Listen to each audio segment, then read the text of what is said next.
So you might think that I'm asking for trouble by doing this.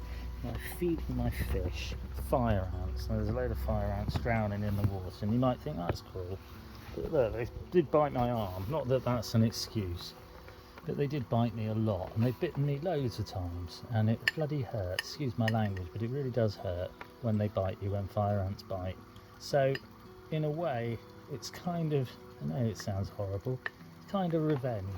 I'm going to chuck some of them out.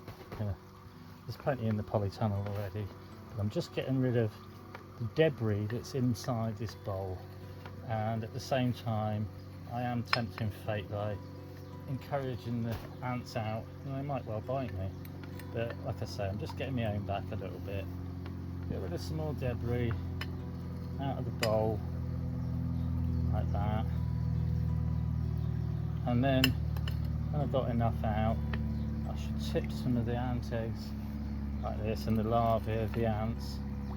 I watch Ants Canada on YouTube. If you Ants Canada's watching me, sorry in a way, and at the same time, ow, they blimmin' hurt. Anyway, so this is some ants and some ant larvae. I'm not going to put that stone in, we'll get rid of that as well. There we go, but we will get rid of the ant larvae into the pond. So there we go, there's a whole load of them. The mud will fall to the bottom and the larvae will float on the top, and so will the ants. You can see some of the ants there. I've got to try and work out how I'm going to get that little bowl out, because I'm going to feed some to the white cloud minnow pond as well. But there we go, so the fish in the pond, the white cloud minnow and the Odessa barbs and the long fin golden barbs are the ones that are going to eat the ant larvae and the ants. And I should think the guppies and the platies and the mollies, there'll probably a few as well, the larvae, but they'll mostly eat the dry food that I give them. They'll eat the odd larvae as well. So anyway, this is feeding ant eggs, ant larvae and ants to fish. Alright, there we go.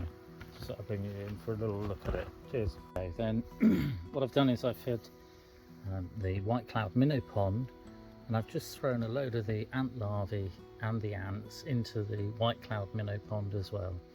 And as they're kind of sinking into the water or floating on the surface, I'm sure if I move away slightly, then the fish will come up and they'll feed on these ant larvae as well. And you'll see them, they'll come up to the surface and they'll pick them off. But they'll eat the ants as well, and you can see there's loads of them, there they go. They're coming up and they're picking off these ant larvae. They're high in protein, the ant larvae.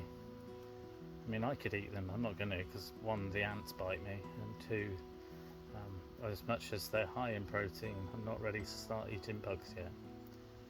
But the fish will, and they do. Ant eggs are very good for your fish. If you've got ants in your garden, scoop out the ant eggs and feed them to your goldfish and your fish and your aquarium fish and everything. And they'll eat them because they're very good for them. So here we go. Fish, ant eggs, ant larvae in the white cloud minnow pond being fed live to the white cloud minnow. There we go, cheers.